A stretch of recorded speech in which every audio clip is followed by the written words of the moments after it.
Good morning students, कैसे हैं आप सब। उम्मीद करती हूँ आप लोग अच्छे होंगे। आज आपकी वर्कशीट नंबर 29 आई है, इसे अच्छे से लेबल कर लीजिए, डेट डाल दीजिए, क्लास सब्जेक्ट, अपना नाम, अपने टीचर का नाम लिख लीजिए।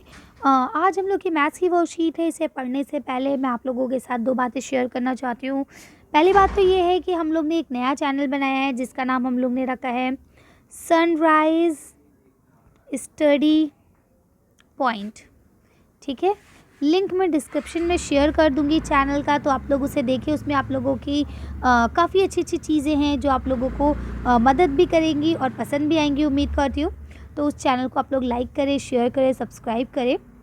साथ ही दूसरी बात ये शेयर करनी है कि आज आप लोगों की 18 तारीख यानी कि मंडे की वर्कशीट आई है, लेकिन 19 और 20 की आपकी छुट्टी है, इसलिए सीधा फिर 21, 22 और 23 में आपकी वर्कशीट्स आई हैं।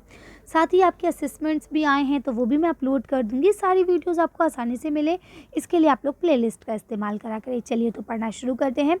आज हम लोग कोण के बारे में पढ़ेंगे। आज उसका परिचय जानेंगे तक कि कोण होता क्या है और किसे कहा जाता है। तो देखिए, लिखा है दो किरणों के माध्य की आकृति को कोण कहते हैं। जैसे कि आपको पता है किरण किसे कहते हैं, जो एक तरफ से बंद होती है, एक तरफ से चल सकती है। इसी तरह से अगर दो किरण एक साथ मिल जाती हैं और वो एक ही बिंदु पे कट करती हैं तो ये आपका कोण बन जाता है। देखिए यहाँ लिखा हुआ भी है, एक कोण का निर्माण तब होता है जब दो रेखाएं या फिर आपकी किरणें या रेखाखंड एक दूसरे से मिलती हैं, जैसा कि आप यहाँ देख पा रहे हैं। और कोण को, जो कोण का सिंबल होता है, उसको इसके थ्रू दर्शाया जाता है। ये देखिए, ठीक है। अब इस चित्र में जो यहाँ पे आपको दिख रहा है, इसमें आपके दो कोण है। एक कोण है आपका AOB ये वाला, दूसरा आपका BOA यानी कि ये वाला। ठीक है, वैसे आप एक इसको और एक इधर बाहर वाला भी मान सकते हैं, है ना, लेकिन ये बहुत बड़ा हो जाएगा, ये भी आपके मतलब का नहीं है। तो हम लोग इसे कैसे कि एंगल AOB या ऐसे ही कोण BOA। ओके, तो अब पता चला आपको कि कोण बनता कैसे है और इसको बनने के लिए क्या क्या चीज़ें चाहिए। तो अब ये तो आपको पता चल गया। अब हम बताते हैं कि कोण के कितने प्रकार होते हैं। तो देखिए यहाँ आपको मेनली 4 प्रकार दर्शाए गए हैं, तो अब इन्हीं 4 प्रकार को पढ़ेंगे। तो यहाँ देखिए लिखा हुआ है विभिन्न प्रकार के कोण, माप के आधार पर विभिन्न प्रकार के कोण होते हैं। यानी कि कोण कौन सा होगा, किस प्रकार का होगा, ये हम उसके माप के अनुसार नापते हैं। ठीक है, यानी उसका जो मेजरमेंट होगा उसके अकॉर्डिंग हम बताएंगे। सबसे पहला होता है न्यून कोण। पहला कौन सा होता है आपका न्यून कोण, जो 90 डिग्री से कम का कोण होता है। जैसा कि आप सब जानते हैं, ये हमारा 90 डिग्री का कोण बनता है। ठीक है, ये होता है 0 डिग्री, ये होता है 90 डिग्री। ठीक, अब 0 से 90 के बीच में कोई भी कोण बने, यानी कि जो 0 से बड़े हों और 90 से छोटे हों, इसमें कोई भी कोण बने, ये सब आपके न्यून कोण में आते हैं। ओके, नेक्स्ट होता है आपका समकोण। ऐसे कोण जो 90 डिग्री के होते हैं। तो जो आपके समकोण होते हैं ये बिल्कुल एग्जैक्टली 90 डिग्री के होते हैं। 0 और यहाँ 90 डिग्री, बस ये ना 90 डिग्री से ज़्यादा होंगे ना ये 90 डिग्री से कम होंगे। ठीक है, बिल्कुल एग्जैक्टली 90 डिग्री।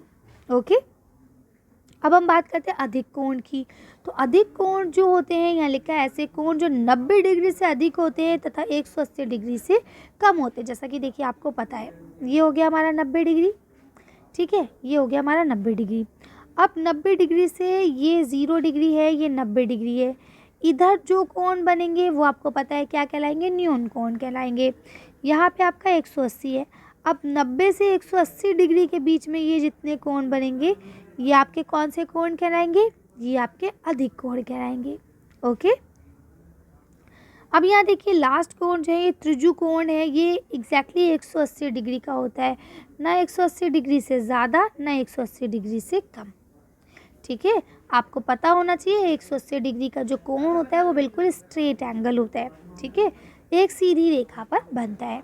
क्लियर है, चलिए उम्मीद करती हूँ अब तक आप लोगों को सब चीज़ें अच्छे से समझ में आ गई होंगी। अब यहाँ लिखा है आओ करें।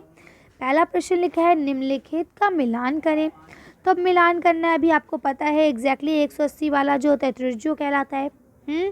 आपको पता है 90 डिग्री का जो एग्जैक्टली होता है समकोण कहलाता है। आपको पता है 90 से जो ज़्यादा होता है 180 से कम होता है वो अधिक कोण कहलाता है। आपको मालूम है जो 90 से कम होता है, 0 से ज़्यादा होता है, वो आपका न्यून कोण कहलाता है ना। अब आपको नेक्स्ट क्वेश्चन यहाँ देखिए दिया गया है, कुछ कोणों का माप नीचे दी गई है, यानी कुछ कोणों के माप दिए गए हैं आपको नीचे, प्रत्येक कोण के प्रकार आपको लिखना है। तो देखिए आप एक चीज़ बिल्कुल दिमाग में रखें, 90 डिग्री से ज़्यादा, 0 डिग्री से ज़्यादा, 90 डिग्री से कम, ये आपका न्यून कोण होता है ना। ये जो आपका त्रिज्य कोण है ये 180 का होता है और समकोण एग्जैक्टली 90 का होता है। अगर हम बात करें अधिक कोण की तो ये 90 डिग्री से ज़्यादा होता है और 180 डिग्री से कम होता है। ठीक, अब बताइए ये 90 से ज़्यादा है कम, 90 से कम, तो ये क्या हो जाएगा आपका, ये हो जाएगा आपका न्यून कोण। तो नंबर 1 जो है न्यून कोण है। इसी तरह से देखिए ये वाला जो नंबर 2 पे है ये देखिए 90 से ज़्यादा है और 180 से कम, तो ये अधिक कोण में आ जाएगा। ये भी देखिए आपका 180 से कम है तो ये भी आपका अधिक कोण में आ जाएगा। ठीक है, ये देखिए ये आपका 90 से कम है तो ये आपका न्यून कोण में आ जाएगा। ये देखिए बिल्कुल एग्जैक्टली 180 है तो ये आपका जो है त्रिज्य कोण हो जाएगा। ठीक है, और ये आपका 120 है तो ये आपका अधिक कोण में आ जाएगा। है ना आसान। इंग्लिश मीडियम में या 2 और दिए गए हैं, हिंदी मीडियम में नहीं दिए गए तो हम नहीं करेंगे। चलिए तो आज की वर्कशीट को हम लोग यहीं ख़त्म करते हैं। आज की वीडियो में बस इतना ही। अगर आपको हमारी वीडियो पसंद आई हो तो प्लीज़ इसे लाइक और शेयर करें। अगर अभी तक आपने हमारे चैनल को सब्सक्राइब नहीं किया तो प्लीज़ हमारे चैनल को सब्सक्राइब करें। Thank you for watching.